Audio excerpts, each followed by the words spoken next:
Pemirsa, sebelum kami lanjutkan diskusi, berikut akan kami tampilkan ini data dari Yayasan Lembaga Bantuan Hukum Indonesia sepanjang tahun 2019.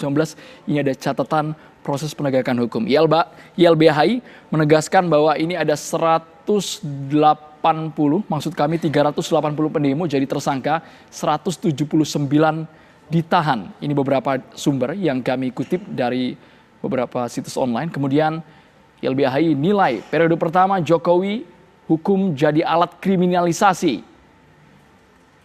Selanjutnya ini sumber dari Tempo.co. YLBHI sebut periode kedua Jokowi makin kelam bagi demokrasi. Ukurannya ketika beberapa nama yang berurusan dengan hukum tidak ditindaklanjuti. Ada 6.128 korban pelanggaran kebebasan berpendapat.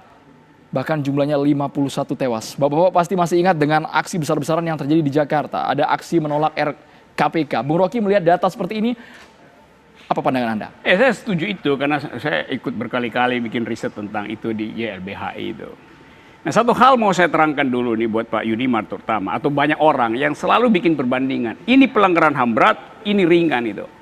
Konteksnya lain, dalam keadaan perang, dalam keadaan konflik politik memang pelanggaran berat. Tapi nggak bisa yang dalam konteks peperangan ideologi, pertarungan politik besar-besaran dibandingkan dengan yang sekarang. Sehingga misalnya contoh, Habib Rizik bukan pelanggaran berat. Justru dia berat karena kita udah demokratis itu loh. Kalau kita nggak demokratis itu Pak Harto ya oke, itu memang pasti berat itu. Tapi ketika kita demokratis dan ada satu individu ditelantarkan di negeri sana, jauh dari sini, dan tidak ada proteksi, itu pelanggaran HAM berat. Karena dia potensi untuk dihilangkan oleh orang lain itu. Jadi dalam keadaan itu kita mesti clear bahwa pelanggaran HAM berat dan ringan itu bukan soal mana yang penting mana yang nggak penting. Itu konteksnya aja. Dua-duanya adalah pelanggaran karena negara tidak ambil bagian dalam memproteksi hak itu. Yang kedua, sering dikatakan bahwa Pak Jokowi sedang berupaya untuk mempertahankan demokrasi bahkan meningkatkan demokrasi dengan segala macam soal. Jangan salah, itu gini ya, Jokowi itu tiba ketika Indonesia sudah demokrasi. Oke. Jadi nggak ada poin Jokowi naikin demokrasi itu. Yang mau ditanyakan kenapa terjadi penurunan demokrasi. Kita minta pertanggungjawaban pada Jokowi justru. YLBHI minta pertanggungjawaban. Karena di era Jokowi, jumlah pelanggaran hak asasi manusia meningkat, pelanggaran terhadap hak sipil juga turut meningkat. Jadi kita bertanya kenapa justru ketika sudah demokrasi, di era pemerintahan ini, indeks demokrasi kita turun. Jangan katakan Jokowi lagi meningkatkan demokrasi. Enggak, Jokowi tiba ketika ini sudah demokrasi. Satu hal yang sering disodorkan ke saya, bandingkan Pak Rocky, kalau Anda ada di zaman Soeharto, udah hilang kepala Anda tuh. Jadi mau dikatakan bahwa kepala saya dijamin karena di zaman Jokowi. Jokowi juga dijamin kepalanya itu karena saya dan teman-teman mahasiswa 98 itu menghasilkan demokrasi. Oke. Jadi itu perbandingan yang ngaco gitu. Seolah-olah di zaman inilah kebebasan berpendapat dihasilkan. Salah sekali, Pak Jokowi itu hasil dari kebebasan berpendapat. Sejak Ibu Mega, Gus Dur, SBY sudah ada kebebasan berpendapat. Jadi jangan bandingkan dengan zaman Harto itu. Anda kalau di zaman Harto udah dibui, lo memang semuanya akan dibui pada zaman itu. Baik, Bang Juliman. Jadi saya mau terangkan tadi bahwa supaya kita kalau bikin perbandingan itu betul-betul ketat alat bandingnya. Bang Juliman. Iya, saya kira begini ya, yang disebut pelanggaran itu ya berat, ringan, sedang atau apapun namanya, ya disebut pelanggaran ketika itu sudah terbukti dan diputus pengadilan. Nah kalau tadi dalam indeks dari YLBHI itu ya dan termasuk pernyataan dari Bung Rocky mengenai ditangkap, ditahan, tersangka, ya kalau tidak begitu bukan LBH namanya, ya itu bukan Bung Rocky namanya, kan begitu. Tapi semua ini tentu masih dalam koridor hukum. Kalau misalnya ya 380 tersangka, 19 ditahan, tentu ini unsur sudah memenuhi menurut saya. Tidak mungkin juga penegak hukum itu melanggar hukum, Pak. Ya, di negara ini tidak dikenal melanggar hukum, menegakkan hukum dengan cara melanggar hukum tidak dikenal di sini, Pak. Nah, kalau seseorang merasa hak dia dilanggar, silakan ajukan upaya hukum, Pak. Ada pra-peradilan. Dari awal sudah saya bilang, bisa menggugat ke pengadilan. Saya sudah pernah lakukan itu, Pak. Atas klien saya. Terbukti, Pak. Pengadilan memutuskan, memang hak klien saya dilanggar, Pak. Ada wadah-wadah hukumnya, Pak. Jalankan itu. Jadi kita tidak perlu bicara kemana-mana. Ada apa? Ini negara hukum. Restart. Lakukan segala sesuatu dengan jalan hukum Pada saja. restart ada alurnya masing-masing harus Iya, dipatuhi. tentu. Gini, Tidak boleh kita ini- memprovok, tidak boleh kita menyesatkan anak bangsa ini, Pak. Kasihan, Pak, anak bangsa ini, Pak. ini kekacauan berpikirnya di situ.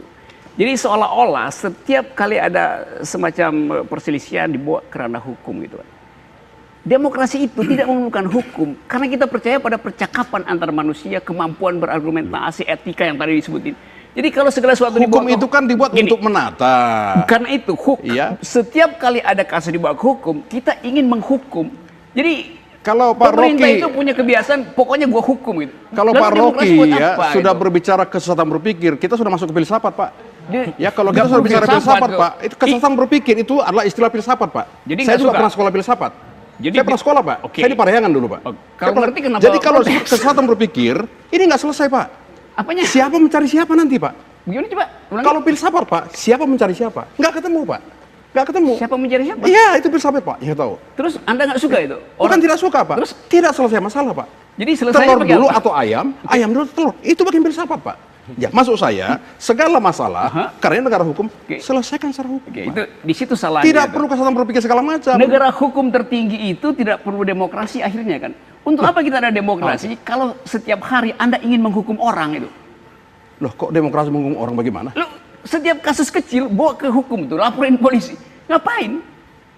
Jadi hukum itu Ini kan negara hukum, Pak.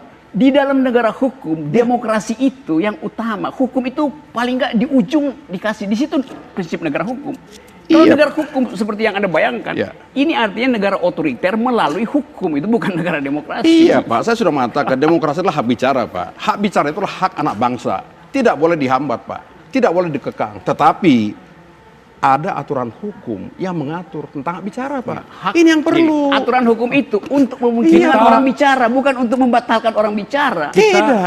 Tidak, Teman-teman, Pak. Di dalam Teman-teman. demokrasi, hukum itu Iya. dibuat untuk memungkinkan orang bicara, bukan Ya, untuk melarang dalam dia bicara. koridor Kayak yang gini. tidak melawan Ya, hukum. ya, Gini, Pak. koridor Pak, Anda gini. itu menghambat. Dua orang ini sebenarnya di ujungnya nantinya akan bertemu. Satunya berbicara tentang masa depan, sekaligus juga berbalik ke belakang, satunya berbicara tentang kekinian. Pak Rocky, sekarang ini kami setidaknya dulu ketika saya masih di Komisi Oke. 3 bersama dengan Pak Junimart, teman-teman di Komisi 3 itu sudah mulai berbicara banyak tentang restoratif justice. Oke. Sebenarnya kan yang Anda inginkan restoratif justice. Yes. Ya. Dan kami mendukung. ke arah situ. Bagaimana kemudian orang yang berkelahi di jalan hanya karena persoalan anak yang berkelahi, orang tuanya ikut berkelahi dan kemudian harus diproses hukum. Proses-proses seperti ini kadang-kadang memang membuat kita lelah sebagai sebuah bangsa. Maka banyak sebenarnya upaya yang sedang kita lakukan, termasuk katakanlah misalnya tentang rencana Omnibus Law itu tadi. Saya ingin mengatakan gini sebenarnya, kita berada pada sebuah fase di mana kita sedang berusaha untuk menuju ke masa depan, pada saat sebenarnya masa lalu itu masih kuat menarik kita. Bahasa yang diungkapkan oleh seorang Rocky itu bahasa yang tidak banyak orang pahami dan kadang-kadang berlebihan. Saya memohon kepada sahabatku Pak Rocky, pada titik tertentu berikanlah ruang untuk permakluman bahwa tidak semua orang bisa memahami bahasa Anda yang kadang-kadang berlebihan. Katakanlah misalnya contoh Presiden tidak memahami Pancasila. Sebenarnya Pak Rocky tidak ingin mengatakan begitu, tetapi karena diungkapkan di televisi dan Pak Rocky menginginkan sesuatu, itulah televisi ya. Memang saya maksudkan karena saya bisa buktikan makanya itu saya soalnya, kan? makanya saya bilang tadi bahwa sebenarnya alangkah baiknya kalau kemudian diksi itu disesuaikan Ya, nggak dengan bisa sama. lah, masa saya- Paham, diksi Pak? saya Bung Rocky, diatur. saya orang yang sangat paham apa yang Anda maksud. Oke. Tetapi gini, memang berisiko juga ini. Oke, saya minta Anda tolong semua orang Pak Andromeda Faisal. ya. menafsirkan itu dengan Agak baik. berisiko juga Andromeda. Kalau kemudian kita terlalu banyak terjebak ke masa lalu, maka kita juga tidak maju ya.